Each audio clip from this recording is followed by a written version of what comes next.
So welcome everybody to London Vegans. My name is Brian Jacobs. I'm the organizer of our monthly events. Tonight it's a great pleasure to introduce Sascha Camilli. Hopefully I've pronounced that correctly. Yeah. Sascha works for PETA UK. She has a speciality, which what you talk about tonight, which is about vegan fashion, vegan material that's used within fashion, and I'm sure also outside of the fashion industry. So without further ado, I'm going to pass you on to Sascha. And I say, if you have any questions, please could you hold them towards the end of the meeting when there'll be a formal Q&A. So Sascha, thanks again for joining us and agreeing to speak to us today. Let me hand over to you. Thank you. Thanks, Brian, for the introduction, and thanks so much for having me. So great to see so many people joining. I will share my screen so you can see the presentations. Sound. Okay. Share. Okay. Can everyone see a blue screen that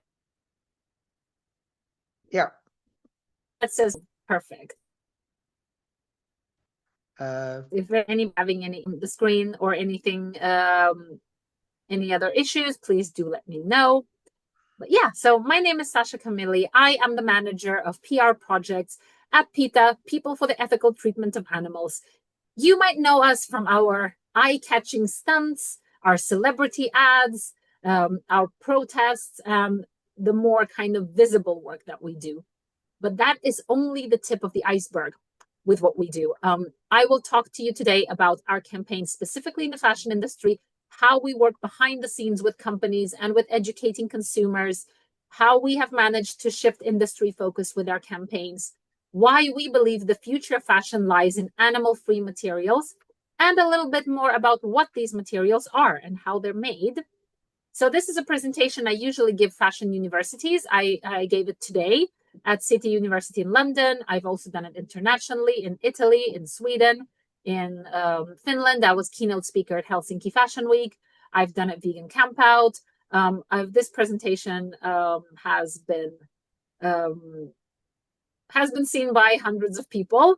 I should maybe do a little content warning. Well, you're all vegan, so you probably know more that animal rights here, a little bit unpleasant. Nothing too bad. There's no investigation videos or anything like that, but still it is, somewhat shocking in places. So let's see if the slide changing will work. Yeah, there we go. A little bit about me. I have been with PETA for almost 11 years. Before that, I was a fashion journalist and copywriter. I have a degree in fashion marketing and merchandising. At PETA, my work is spreading the message of our campaigns in the press, both the UK and international press. I also work on a lot of our fashion campaigns, as that's my background. I guest lecture at universities. Outside of PETA, I have founded and run the world's first digital vegan fashion magazine, which I ran for 6 years before selling it to a vegan online retailer. I have written a book called Vegan Style, which is out now, which is all about the non-food aspects of living life as a vegan. And 2 years ago, I snuck into the catwalk, the fashion show, Gucci fashion show at Milan Fashion Week, and walked up onto the catwalk with a sign saying Gucci ban exotic skins. So that is the kind of more out there, visible kind of action that we do. So why would we do something like that? Why would we sneak into a fashion show and jump up onto the catwalk? Well, one of the principles we are guided by is that animals are not ours to wear. And that is because science has shown us time and time again that every animal is an individual with the capacity to feel joy, fear, love, pain, and the full spectrum of emotions. All animals love their families, they value their lives. And if you've ever lived with a dog or cat or any other animal, you know exactly what I'm talking about. You know that when you look at your animal, it's someone, not something. But in the fashion industry, animals, but guys like machinery. And that is evident especially in the numbers of animals, the sheer quantities of animals that we use. Approximately 1 billion animals is killed for leather every year. About 7 million tons of cow skins are processed every year. And I think this has gone up, actually. I think it's even 8 million. But if we think of 7 million tons of something, it can be difficult to imagine how much that is. Just about 20 Empire State Buildings. That is a lot of leather. And that's just the cow skins. You know that leather comes from cows. You know it comes from sheep, pigs, goats. But did you know that sometimes leather can also come from dogs and cats?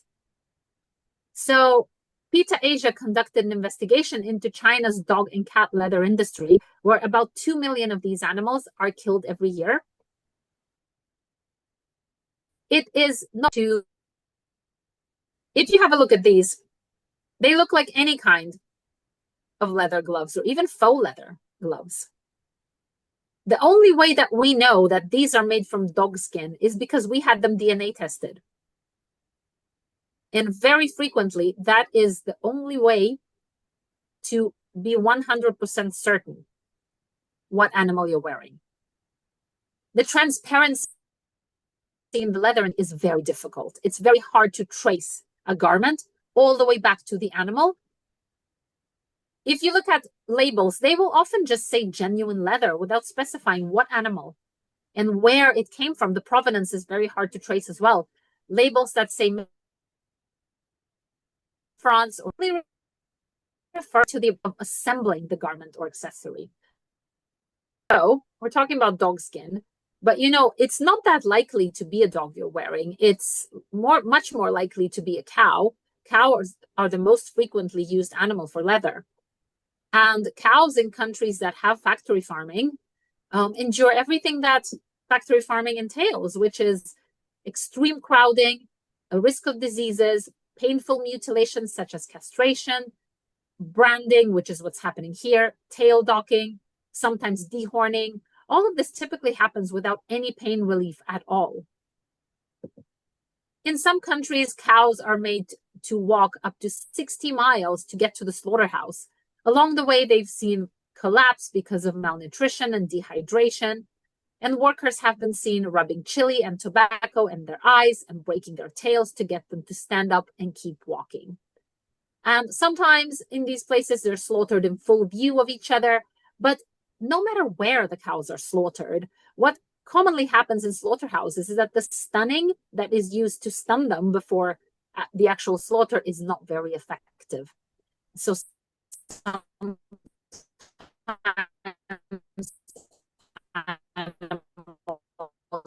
are still conscious when they're slit. And this is a recurring theme that you will see in several of, and a lot of them have to be processed through a slaughterhouse system. There's just no time to make sure that, you know, that things are being done as humanely as possible, unfortunately. But the production of leather isn't only cruel to animals. Children as young as 13 years old have been seen in Dhaka, which is the leather tanning capital of Bangladesh, standing barefoot in cancer-causing chemicals, using sharp knives to cut the skins, and operating heavy machinery. The exposure to toxic chemicals also means that 90% of leather tanning workers in Bangladesh will die before the age of 50 because of exposure to things like chromium. I just want to interrupt again. Just say, if there are any more images of with animals being abused, etc., could you just give a little trigger warning beforehand? I'd appreciate, just so that people can look away.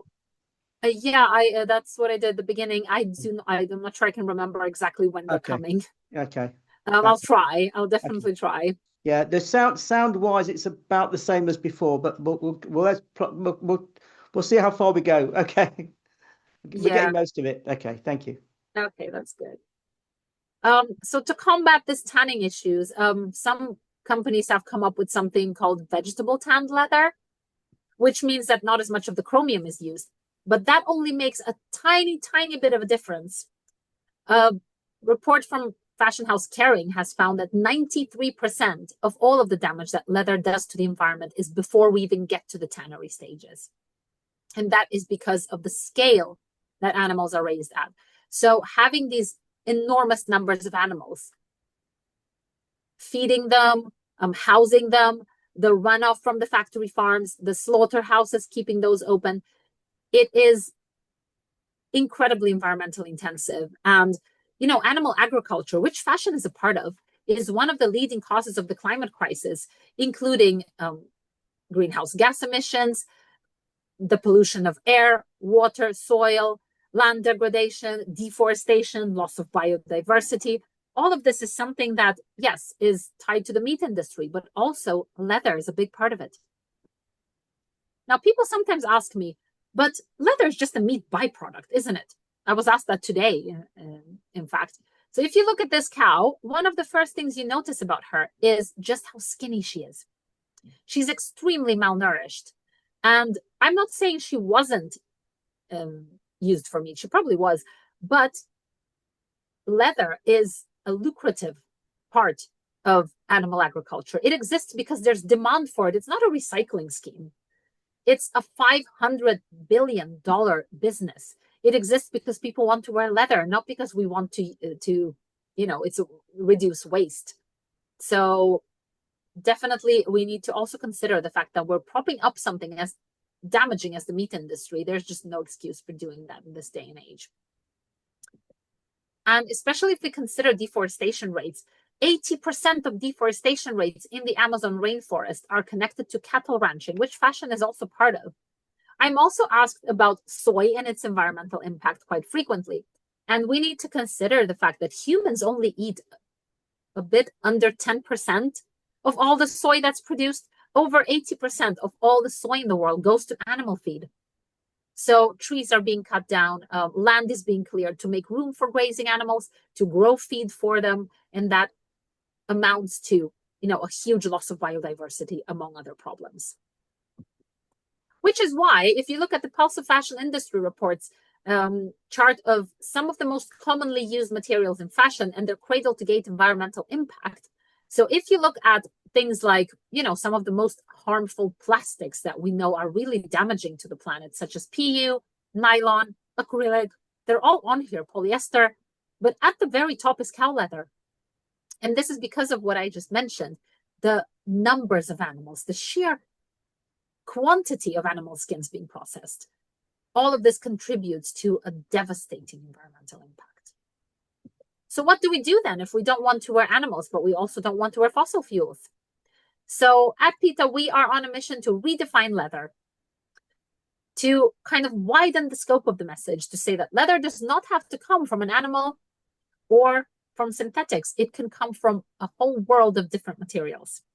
So I will attempt to show you a video now. It is very positive, pleasant, and nice. It's one of my favorite campaigns we've ever done.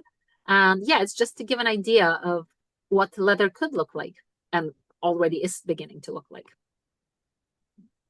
Once upon a time, people believed that leather had to be made out of animals. That to have handbags, shoes, and belts, we had to kill gentle cows, clear the forests, poison the water. Then they discovered that leather could be made out of plants. Pineapple, cactus, grapes, cork. It's an apple. Now it's a bag. Sounds like magic, but it's real. Choose vegan leather and let animals live happily ever after. So let's see if the slide will change now. I had some issues with it. Yeah, there we go. So I'll tell you a little bit about some of the most commonly used vegan leathers out in the market today. One of them is Piñatex, which is one of the first plant leathers to enter mainstream fashion. It is made from pineapple leaf fibers. So not the fruit, but the leaves. This company, Ananas Anam, works with pineapple farmers in the Philippines, offering them an additional stream of income by buying the leaves from the pineapples, which are made to create this crinkly-looking vegan leather. It is one of the first ones to be used by brands such as Chanel, Hugo Boss, H&M. And they're currently working on replacing the coating with a bio-based resin to make it fully biodegradable.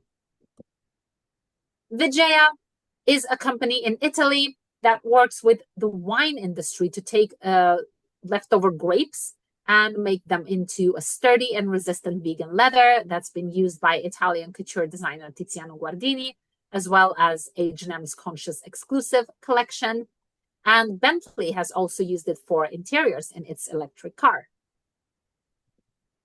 Apple leather is also made in Italy, where in the north of Italy, where there's a big apple industry. Suppliers such as Frumat and Mabel work with these industries to take leftover apple pulp, peels, seeds, cores, dehydrate them, spread them on a canvas to get a very versatile material that can be quite grainy like leather can be sometimes, or completely smooth. It's a very resistant material that can last many years. Fruit Leather Rotterdam was founded by two young entrepreneurs in the Netherlands who saw a lot of mangoes being thrown away at their local food market. So they decided to create a plant leather, which can be made of up to 90% fruit. Most of these are really new innovations, but not cork. Cork has existed for decades. It's mainly made in Spain and Portugal, where lots of cork trees grow.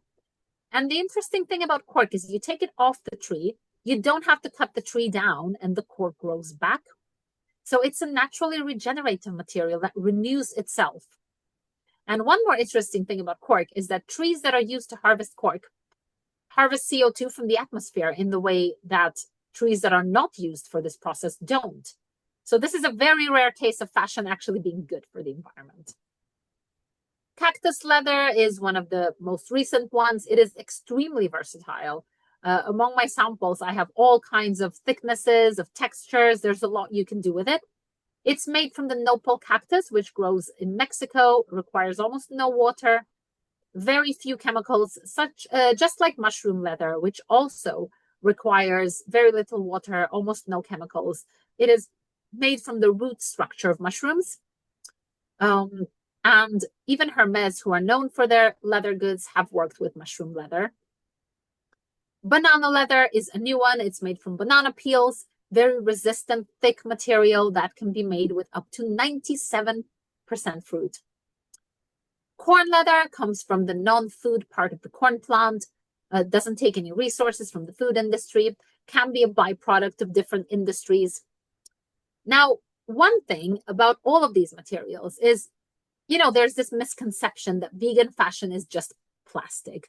But, well, I've shown you that there's a variety of other materials that can be used, but we cannot escape the fact that all of these that I've mentioned now do have a plastic coating on them most of the time. But let's not forget that so does animal leather. So anything that you take off of its natural context, which is a natural fiber, such as an apple skin or a cow skin, it will start to naturally degrade. This is just what happens. It's a biological process. And to stop that from happening in someone's wardrobe, it has to be treated with something. The leather industry can even get away with not disclosing the percentage of plastic in some markets. But one thing that we have now is plastic-free vegan leather. So Miram is the first and the most prominent one of these. It was created by natural fiber welding, and it is a leather that is made from plant components that are welded together without the use of any petrochemicals. We also have a tree kind from Biophilica and Elevate from Uncaged, which are also plastic-free. I can send around our vegan material guide afterwards so you can sort of have access to all of these brand names and the different leathers, as it can be quite difficult to remember everything I just said. But yeah, plastic-free vegan leather is here. And something else that's exciting that's coming is biofabricated leather. You might have heard of lab-grown meat. Well, they're also making lab-grown leather. Modern Meadow was one of the first companies to work on this. They've created a way to work with bioengineering on a strain of yeast to replicate the protein that skin is made from. So this is not a plant. It's not plastic. It's actual leather. Instead of growing a whole cow on a farm, they have found a way to just grow the skin.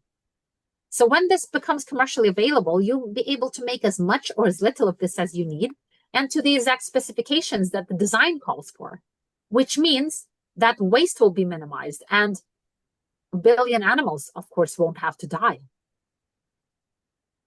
But before we get there, there's already lots of progress in vegan leather. Chanel, Hugo Boss, H&M have all worked with pineapple leather. H&M has also worked with wine grape leather. Hermes has made a bag made from mushrooms. And Helsinki Fashion Week were marketing themselves as the first sustainable fashion week in the world. So we got in touch and we suggested that they stop using the material that's been found to be the most polluting in the world. And since 2019, all of their catwalks have been entirely leather-free. But enough leather now. Let's move on to a material that most of us have worn. And there's still a lot of misconceptions about how it's made. So wool is very prominent, obviously. And just like leather, it is part of animal agriculture. So the world's sheep population is massive. There's a lot of sheep on the planet just for the sake of humans to consume in different ways. And these sheep, they contribute to methane emissions, which is a very powerful greenhouse gas. They need an anti-parasite treatment that's highly toxic. They require very resource-intensive feed. And if people still believe that shearing is a kind, gentle haircut for the animals, okay, this is an image that is not too violent, but it might not be really that nice. It's an image from our website, woolfacts.com, which is where you can see the 15 undercover investigations into over 150 wool-producing facilities on 4 continents, including here in the UK, where we have seen horrendous violence committed towards animals. So terrible that shearers in Australia and in Scotland have pled guilty of charges to cruelty to animals. So it's easy to dismiss this as just a few bad apples when you see one of these videos. But now that there's 16 of them, and it's the same thing over and over again, animals being kicked, hit, stomped on, being left bleeding when they're cut while shearing, you have to realize that if it's an industry with this many bad apples, it's because it's rotten.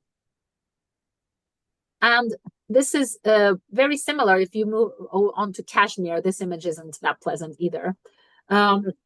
Cashmere goats are treated pretty much the same way as sheep in the wool industry. There's very rough and haphazard handling of the animals, which is because they are nothing but a commodity. They're just another piece of equipment in this industry. But cashmere, which the fashion industry loves to promote as sustainable and natural, is actually a huge environmental problem. Cashmere goats eat 10% of their body weight every single day, and they eat the whole plant with the root, which means that the plant cannot grow back. And this leads to desertification in areas such as China or Mongolia, which are already at risk of desertification. So this industry is taking a big environmental problem and making it even worse. Right now at PETA, we have a big push for plant wool. So once again, it's the same as leather. We're trying to amplify the meaning of these words to show that wool does not have to come from an animal. It does not have to come from synthetics. It can be a whole variety of plant materials. Organic cotton is perhaps the most prominent. This is one of the cases where organic does make a difference, as cotton has its own set of environmental issues. But a recent report from Collective Fashion Justice has shown that farming wool requires 367 times more land than growing cotton. So yeah, already there's a big difference there. We also have Tencel, which is made from wood pulp cellulose. It's produced in a closed loop system, which means that the water and the chemicals used in the process are reused to minimize waste. There's hemp, which is one of the most sustainable materials in fashion. It is perfect for organic farming as it doesn't require any pesticides or chemical fertilizers. We have milkweed fabric made by a company called Faaborg, which has made this material called Veganol, made from locally grown milkweed, completely biodegradable. There's soybean cashmere, which is soft and drapey and can be fully biodegradable as well. More and more brands are working with seaweed for sort of a crochet effect, similar to knitwear. Banana fiber is very new and sort of innovative and niche. It is made from a different kind of bananas than banana leather. This comes from abaca bananas that grow in the Philippines, and it can be used to replace polyester, which is so prevalent in fashion. Polyester is in 60% of all clothing on the planet, and it is a very environmentally harsh material that's toxic to produce. It emits microplastics when washed. So anything that we can use to replace polyester is very positive. The catwalk picture you see here is by London Fashion Week designers Vin and Omi, who make knitwear made from nettles, another natural material. And most recently, we've given a PETA award to the company Tandem Repeat for making wool made from brewery waste. So beer wool is also in the works. Now, I believe there might be another not very pleasant image coming up because we are about to talk about mohair. So mohair is another very similar textile to wool. It is a knitwear textile that is used in blended knitwear. It is produced very similarly to wool. Investigators visited 12 farms in South Africa where they saw animals being dragged by their legs, thrown across the floor. And once again, this very rough and haphazard approach to shearing, which happens because these workers, they're underpaid. They're very often paid by the volumes and not by the hours that they work. So they need to work as quickly as they can. And once again, when we're talking about large-scale production, it's impossible to have animals' well-being at the forefront, which is why it's so important that we, cut down our reliance on these materials, because it's the large scales that make this so inhumane. But the good news is that since the investigation came out, we are now at over 300 brands that have banned mohair from their ranges. And similar to the success we've had with this campaign is our success with Angora, which is one of the biggest successes we've had in fashion. This is going to be a very nasty image. Sorry about that. Angora comes from Angora rabbits. They live in tiny little cages, very often very filthy conditions. The only time they get to leave these cages is when it's time for Angora harvesting, where then strapped down to wooden boards and they have the fur ripped out of their bodies by the fistful. Now, rabbits are prey animals. They're terrified just being picked up, and many have had heart attacks and died during this procedure. But the good news, once again, there's always some good news, is that now we are at nearly 500 brands who have banned the use of Angora. Now, we always ask for Angora bands to be included in the fur ban. So when we talk to a company about banning fur, we always ask for Angora to be included. And this is what happened, for example, with Kering, which is a big fashion house. They are the parent company of Gucci, Balenciaga, Alexander McQueen, and other big name designers. They banned fur, and then we saw they were still selling a rabbit felt hat. So we got in touch and made sure Angora was included in the ban, which it now is. So this is sort of how a campaign comes about. You see an investigation come out and consumers find out about the issue. We always have a dialogue behind the scenes with companies, but when that isn't enough, we escalated 2 action alerts, 2 protests at the stores, 2 things like me jumping on the catwalk at their fashion shows. And this is where we end up with Angora pretty much disappeared from the high street. So now I just told you about how rabbits are live plucked for Angora. Very similar thing happens in the down industry. Very nasty pictures coming up. So this is exactly the same process. Geese, they're very loyal animals. They mate for life. And when a goose's mate gets ill, they will stay by their side, even if their flock flies to a different destination. But in the factory farming system, they don't get to do any of that. They are housed in these big sheds, cramped with thousands of other birds. And every couple of months, they are subjected to live plucking, where workers tear the feathers out of their chests while they're fully conscious. Now, there's a standard in fashion that is called the Responsible Down Standard. It is meant to make sure that this kind of thing does not happen. But, if there's one thing we need to sort of remember with the fashion industry, it's that all of these standards, schemes, assurances, certifications, they're marketing tools. They exist to make consumers feel better, not animals.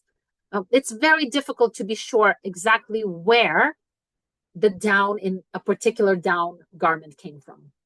It's very hard to trace it because of all the middlemen, different facilities handling different down from different farms. It can be very hard to say that this jacket is entirely free from live plucked down. It often doesn't work that way. It's very easy for live plucked down to make its way into these certified products. So the best way to make sure you're not wearing anything live plucked is simply not to wear any down. And that is true for any kind of feathers, whether it's marabou feathers that don't come from the marabou storks. They're very often the product of factory farmed turkeys and chickens, or it is ostrich feathers that come from ostrich farming for meat and for leather. These animals are killed at just 1 year old. They're often killed in full view of each other. It is also a very bloody process. So we are in the process of educating people around, these decorative materials, and to say that if you wouldn't wear fur, you should not be wearing any feathers. And the fashion industry is catching on to that.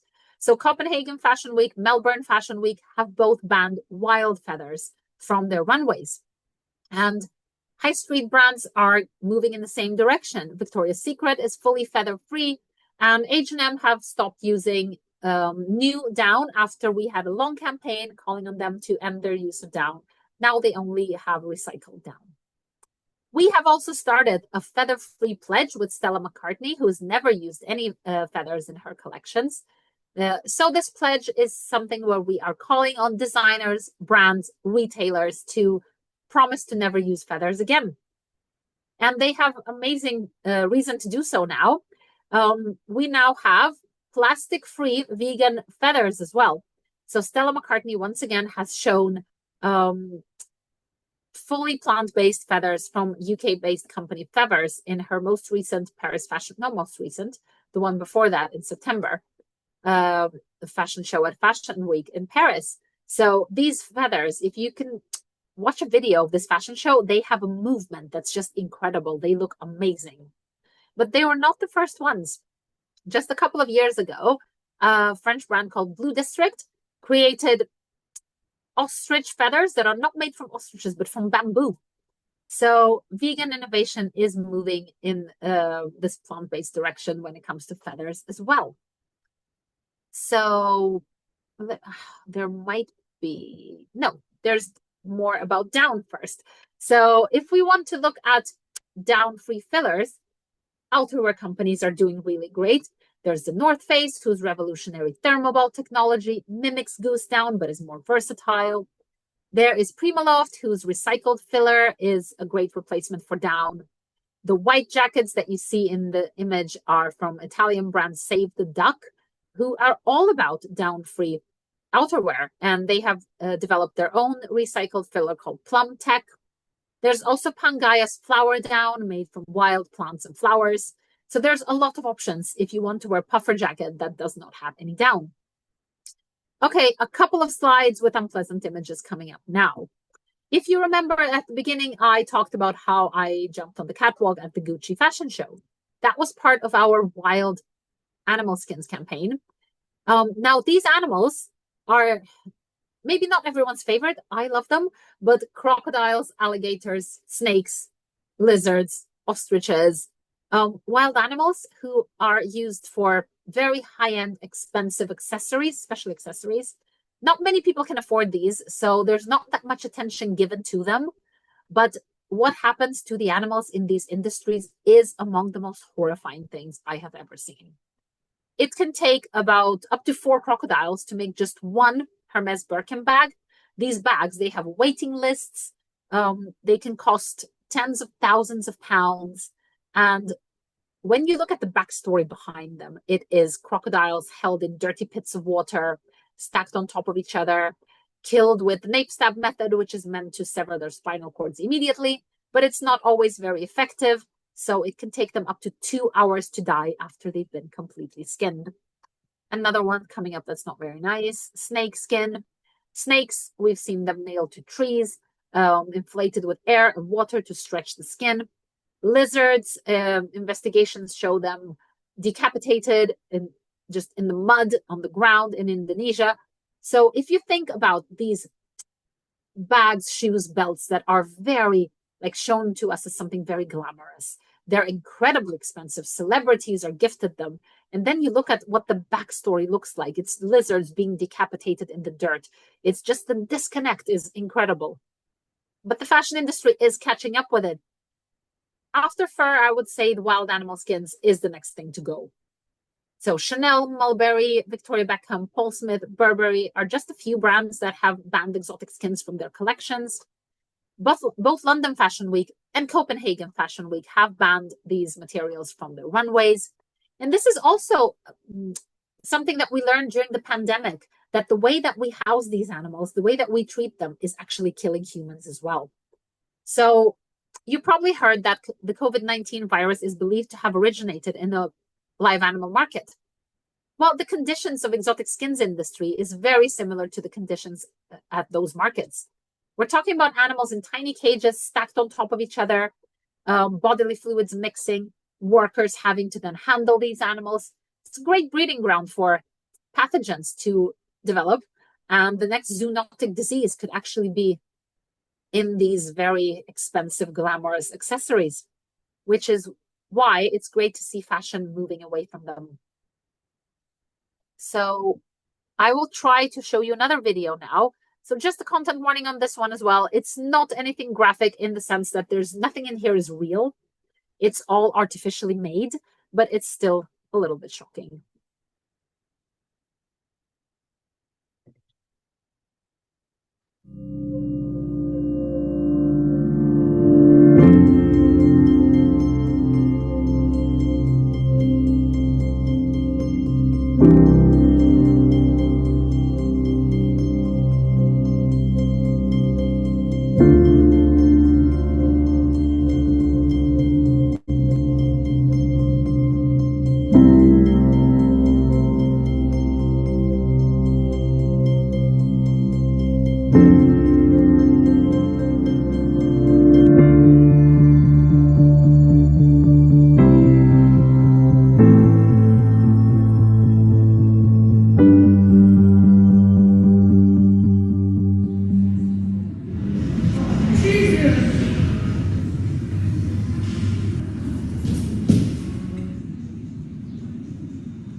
So this is a video that was made to remind everyone that even if these aren't animals whom we communicate that much with, as we do cats and dogs, or even cows and pigs, there's still a beating heart and a living individual behind all of these products. And the fashion industry does such a great job of separating the consumer from the reality of the animal.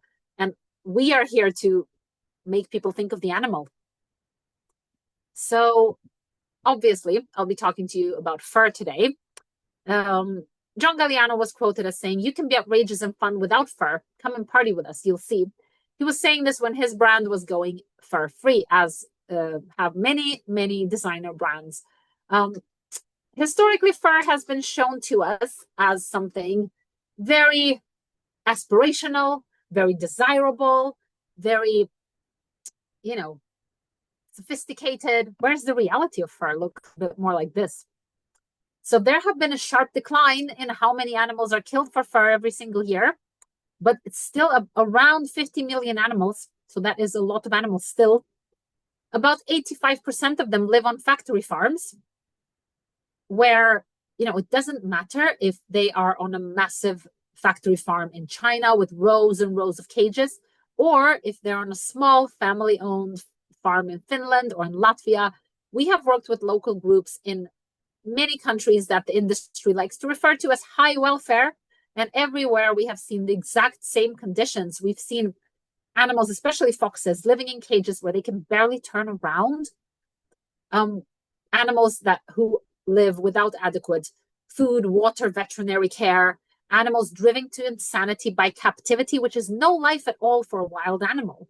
When the fur industry says that the welfare standards are so high, we need to all remember that, for example, mink, one of the most commonly used animals for fur, they're semi-aquatic animals. This means they need access to water to swim in, which is not something a fur farm environment can ever provide. A life in a cage is incompatible with the idea of high welfare. It is just not possible for an animal to have even a semblance of a bearable life in a cage. And when it comes to killing these animals, farmers use the cheapest methods they have available, which is poisoning. Gassing is a huge one, electrocution. And once again, stunning is not often effective. So yes, sometimes the animals are still conscious when they're skinned. Now, I just said that 85% of these animals live on factory farms. What about the remaining 15%? Now, yes, this is the final nasty one, but it is a bad one coming up. So this is wild-caught fur. So this is animals caught in the wild for their fur, trapped in steel jaw traps, which are illegal in the UK. So they are stuck in these traps, agonizing for hours, sometimes days, at risk of blood loss, shock, gangrene, attacks from predators. Mother animals have been known to try to chew their own limbs off in order to escape and get back to their babies. These traps, they're very indiscriminate. They can catch an animal by their face. They can catch a dog or cat, an animal who's not useful to the fur industry. Sometimes trappers forget where they left the traps. And when the trapper comes, he'll either shoot them or beat them to death. Now, for years, we have campaigned for Canada Goose to stop using the fur on the trims of the hoods. Now, many people believed it to be faux. It is not. It was coyote, which is the animal you see in the lower right-hand corner of the slide. And Canada Goose have actually agreed to phase out all of the fur that they use, which puts them in amazing company. It would be quicker for me to say the companies that have not banned fur because there's so few of them. Pretty much every big name on International Fashion Week calendars, Gucci, Prada, Armani, Versace, Chanel, Balenciaga, Burberry, like the entire Fashion Week calendar is fur-free. London Fashion Week, New York Fashion Week, both have bans on fur on the runways. California is the first US state to ban fur sales. Israel is the first country to introduce a nationwide ban. We actually are campaigning for the UK to become the second country to introduce a nationwide ban on selling fur, because the UK was the first country to ban fur farming in the year 2000. So if you think about, we have banned something on the grounds of ethics over 2 decades ago. Doesn't make any sense to keep importing it from other countries to still sell it here. And this is just the direction that the fashion industry is moving in. Even Vogue, the publisher, Condé Nast, has introduced a full global ban on fur in all editorial and advertising, which means that even Vogue US, which used to be a massive fur supporter, is now fur-free. And once again, lessons learned from the pandemic. Pretty much every European country that still had fur farming, plus the US, had cases of COVID on the fur farms during the height of the pandemic. And in Denmark, a new strain of the virus developed on a fur farm. So once again, it's the way that we treat these animals, the way that we house them, the way that we raise them, the way that we kill them is actually killing us as well. Now, obviously, the fur industry is terrified of these developments. So they are disseminating the narrative of fur is back. Now, if you hear someone saying that fur is back, please rest assured it is not back. Fur is not back. All of the companies I've mentioned that have introduced a ban on fur, they still have their fur ban. No one has gone back on it. New York Fashion Week just banned fur on the runways. What we're seeing is an upswing in secondhand fashion, which the fur industry is kind of misleadingly spinning as vintage fur is on the runways. there is no fur on the runway aside from faux fur. Another harmful narrative by the fur industry is that vegan fur is made from plastic. Well, until quite recently, that was sort of true. If you wanted that furry look, which is not a must, no one has to wear fur, but if you want to, you were stuck choosing between a dead animal or fossil fuels. But aside from the fact that we have research showing that even a faux fur coat will always have at least 5 times smaller environmental impact than a mink fur coat because of, all of the issues that I've mentioned, raising animals on large scale, keeping factory farms open, toxic runoff from factory farms, the chemicals such as formaldehyde, hexavalent chromium that go into preserving the furs. But now we don't have to even worry about any of that anymore. And that is mainly due to Ecopel, a faux fur artisan from France who have created, first they created a fur that was partially made with plant-based ingredients. Once again, it was corn, the corn plant. And this partially bio-based fur named Koba already represented a 63% reduction in greenhouse gas emissions and a 37% reduction in energy use compared to traditional faux furs. But they didn't stop there. They have now created 100% plant-based, plastic-free material called Fleur.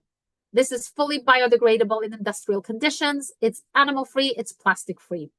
And they're not the only ones. BioFluff have also created a fur made from nettle, hemp, and linen, which has been used by Ghani, among other brands. So there you have it. We humans, at our most creative, we can innovate. We can make things better. We can make things kinder, more efficient. But killing millions, sometimes billions of sentient individuals who do not want to die, is there really a better way to do that? We believe there isn't, which is why we at PETA work to promote the message of vegan fashion through our PETA-approved vegan scheme, which we give to companies who sell vegan fashion items. There's over 1,000 brands using the scheme at the moment. We have also launched the 100% plant wool logo, which we are giving to companies that are making knitwear made from plants, not plastic. We also have our fashion awards, which I oversee every year, where we give awards to companies, designers, innovators in the industry that are making progress happen. We also work with companies on limited edition collections made from vegan materials to show them just how easy and effortless vegan fashion can be. And to anyone who wants to take action, what we say is, first of all, get all the information. Everything is on our website, peta.org.uk. I can also share our vegan material guide that has all of the information laid out and all of the brands and companies that make all of these replacement leathers and other materials that I've mentioned. Obviously, we encourage everyone to always choose vegan. I always personally also like to encourage everyone to shop secondhand because we have so many clothes on the planet already. We have enough clothing to clothe the next 6 generations of humans. And every second, the equivalent of a garbage truck of textiles is either being burned or sent to landfill. So what we need to do is buy less, make less, produce less, and just use what we already have on this planet. Contacting brands where you shop is incredibly impactful. As a matter of fact, that is part of our campaign strategy. We launch action alerts, which is basically where we ask people to send emails to brands asking them to ban materials which have been implicated in animal abuse. And it has proven hugely successful. So if you want to know about the favorite brand's animal welfare, do get in touch. Even if they don't answer, it's useful for them to hear the message that this is something that matters to people. Speaking out on social media is extremely powerful. It's not just pushing a button. It has helped us spread our message so much more quickly. Before social media, we had to be reliant on traditional media wanting to run, investigations into animal cruelty, which they didn't often want to do. But with social media, you can share an investigative video and people can learn, people can be educated. It's so powerful. And if you want to get involved outside of just online, we're always looking for people for our action team. You can find that on our website, peta.org.uk. You can join live actions. It doesn't have to be as daunting as jumping on a catwalk. It can sometimes just be about standing in a group of people and holding a sign. That is also incredibly effective. And if you want to know more, please follow us at PETA UK. We're on all social media platforms you can imagine. We are everywhere. Visit our website to see the investigations, learn the information, sign up to our newsletter. It's all very helpful, very useful. Thank you so much for listening today. I really appreciate it. Please let me know if you have any questions. Could you just unshare the slide, if you don't mind, please, Sascha? Thank you. Excellent. Thank you very much for that. Very informative. I know Nishma and Mahersh had a question. I don't know if you'd like to unmute yourselves and ask it, because I was trying to understand what the question was. So if you're there, Nishma or Mahersh. Hi. Yeah, I had a couple of questions about water usage, because both animal farming and data centers, they both use a lot of water. So I was just wondering, I know there's an oil war happening at the moment, but are there any water wars happening besides oil wars that you know of? And my second question was about plastic-free vegan handbags and items like that. A lot of people collect handbags, not a lot, boss. A lot of wealthy people collect handbags as like investment pieces. So I was just wondering if it's plastic-free vegan plant-based leather, they will start degrading, and will this become popular for investment pieces if people can afford them, to have them as investment pieces? Such interesting questions. I really like these. So with water use, this is a massive issue in, well, the fashion industry is just incredibly water intensive overall. Cotton is massively water intensive. Fashion is just very thirsty. Animal agriculture is a huge strain on the earth when it comes to water. Animals drink water. They need water for, for raising the animal. A lot of water is used in production as well. It is a big issue. The alternatives that do minimize water use is especially mushroom leather, cactus leather, that, the raw production of the raw material does not require that much water. When it comes to wool, it is obviously like a big issue as well. But what we can do, well, the wool replacements, they're quite niche. They're not that easy to find, most of them. But choosing organic when it comes to these materials such as linen, cotton, hemp, I think any hemp is really great. It's not as water intensive. So there's a lot we can do to minimize water usage that way. And also, yeah, just using the items for as long as we can. And that brings me into your second question, the long lasting and the durability, which is key for an investment piece.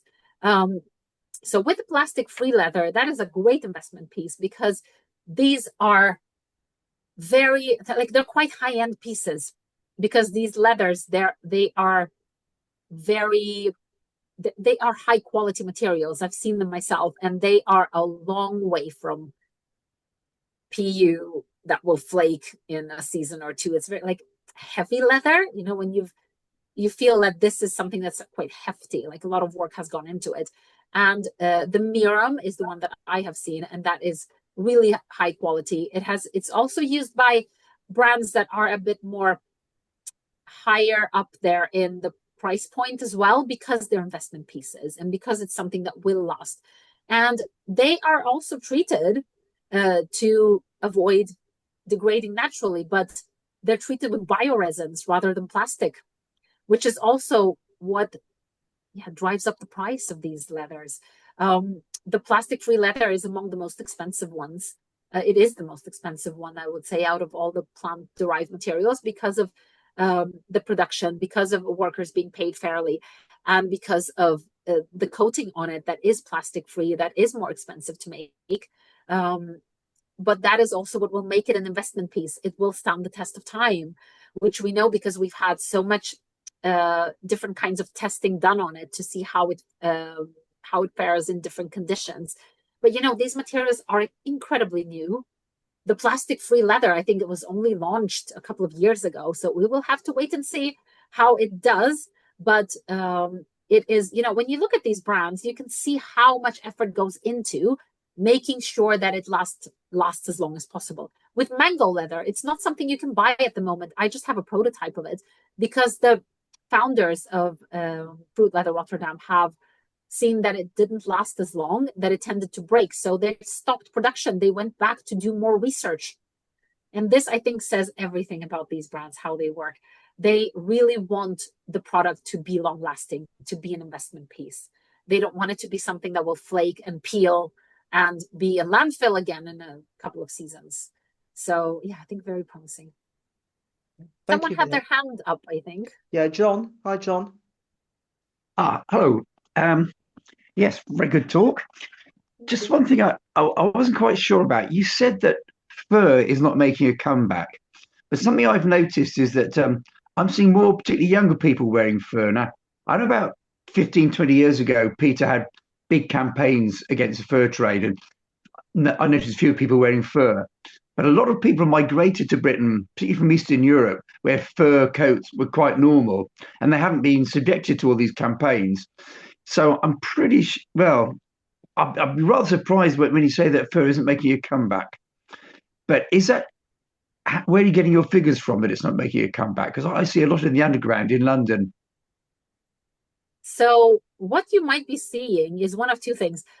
First of all, are you sure it's animal fur you're seeing? So one thing that has happened in recent years is that the faux furs are so impressive that when I first started, well, not even working at PETA, when I first started looking into, you know, fur issues and all these issues, the faux furs were so, how do I put this nicely? Like they did not look very, like it was easy to tell that this is a fake fur.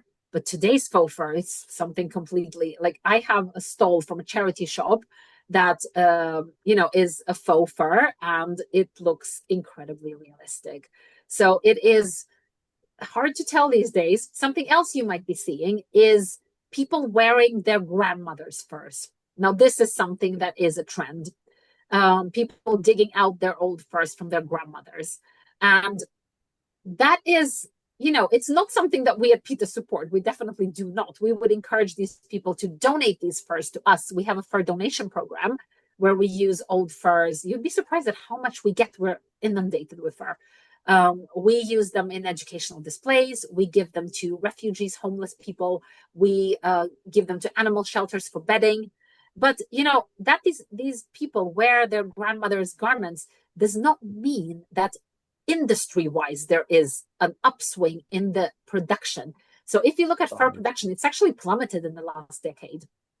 It's gone from 100 million animals to, well, I use 50 million in this presentation to be completely certain to cover, you know, all animals that aren't sometimes covered by statistics, but some stats have it as 20 million. So there's been an enormous decline. Fur industry struggling after the pandemic in most countries where fur farming still happens. When Denmark was opening back up, most farmers didn't want to go back. Sweden, where I grew up, we closed our last fur farms last year. Fashion weeks are bringing in bans. All of the companies that have banned fur in 2017 to 2018, where there's a big wave of fur bans, they're still fur free. So what resurgence there might be is old fashion coming out into the streets, but no new furs are being made because of this, which I guess is where our sort of focus must lie with the fur industry. We must focus on no new animals being bred into this life of torture, which is why we at PETA, we retired our I'd rather go naked than wear fur campaign a few years ago, because we feel that this is a battle that has largely been won. We're still working on these issues, of course. We're still campaigning for Fur-Free Britain, for example, alongside other animal protection groups. But we're kind of looking more towards these other materials because we feel like most people are aware of what happens with fur. And yeah, most people are still, we still have numbers saying that over 95% of people in Britain don't want to wear it. But it's a great point about younger people not being exposed to campaigns the same way that other generations might have been. That is a very interesting point. Thank you. That's very, very reassuring. Thank you.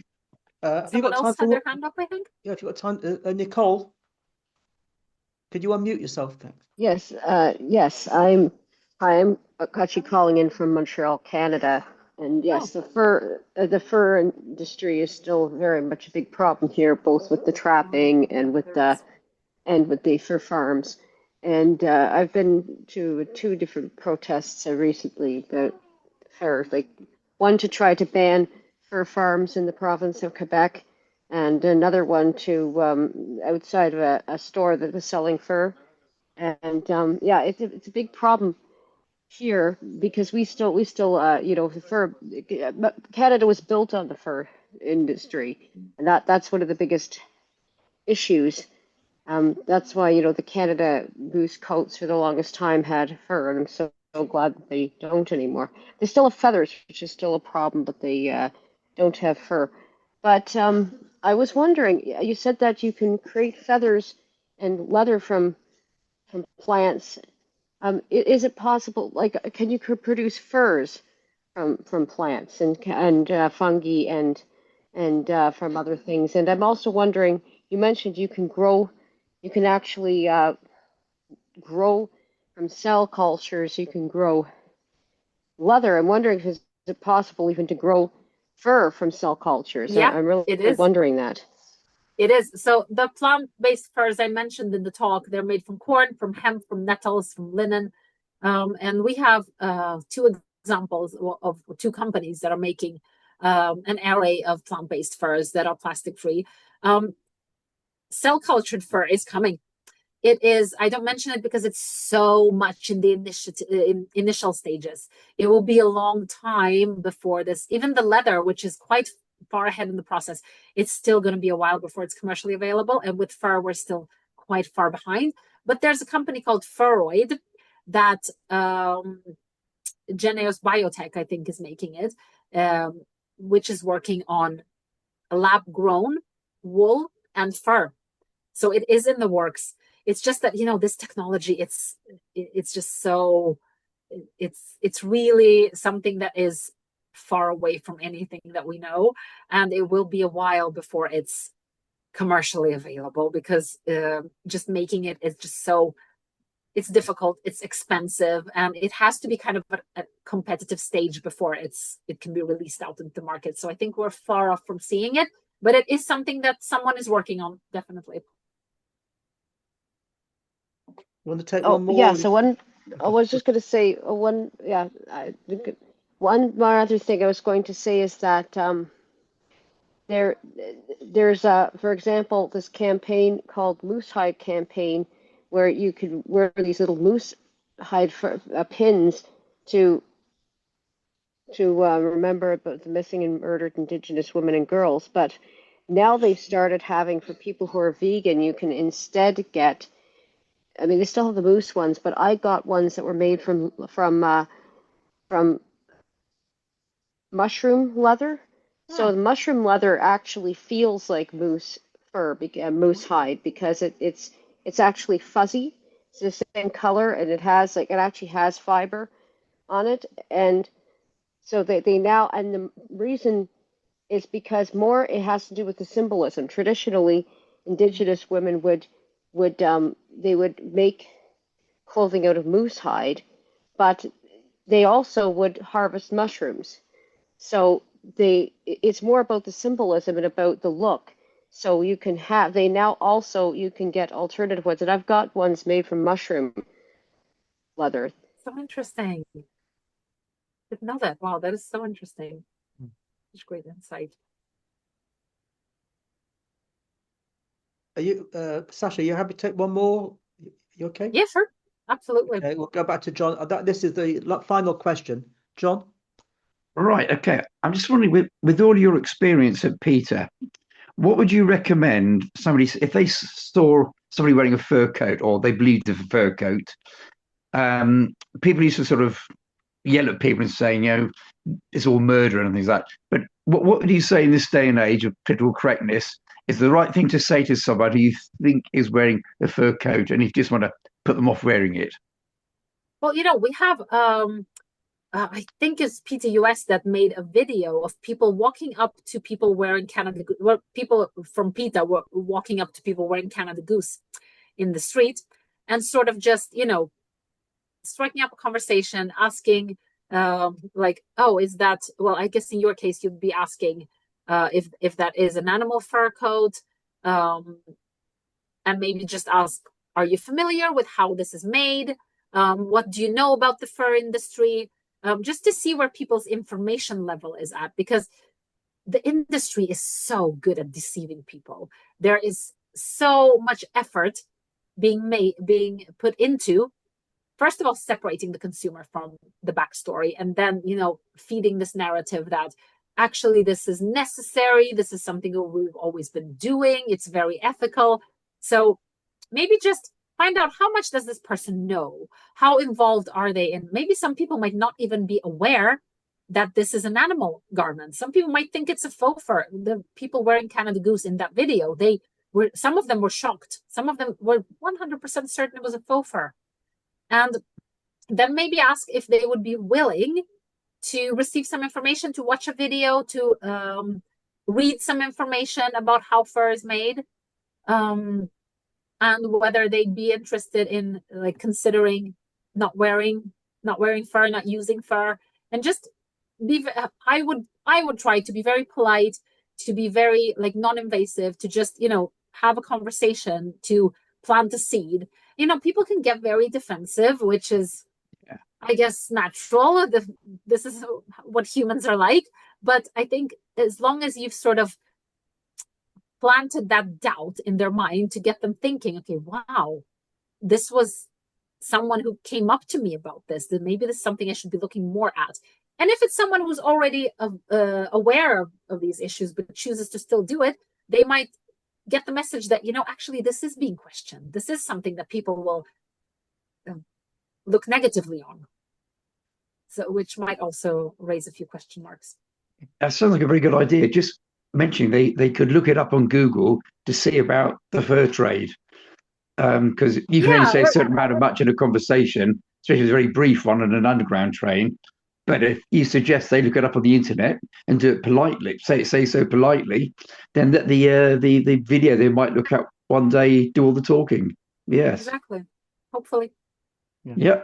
Thank you. Thank you. Cheers. Do PETA UK still do leaflets about fur farming? Yes, we definitely still have leaflets. If anyone would like leaflets, please do get in touch with our supporter services team. Can email them from the website. We're always very happy to share leaflets, to share any kind of information that if you want to leave somewhere, that is always something that we're very happy to do. Right. On that note, I think we'll finish the meeting. I'll say a big thank you to Sascha for taking time out and explaining more about the options in terms of what's available, instead of leather, instead of wool, instead of fur. Things are developing fairly quickly, I gather, because I didn't realize just how many different plants are being used. There's so much, and there's more as well. I need to update the presentation. There's so much more. Yeah. I think for men's fashion, I don't know that so much. I mean, it tends to be very basic, but women's fashion, much more indeed. Thanks ever so much for joining us. Round of applause, Sascha. Thanks so much. Thank you. Thanks for having me. Thanks, Sascha. So many people logged on. Thanks so much. Have a good evening.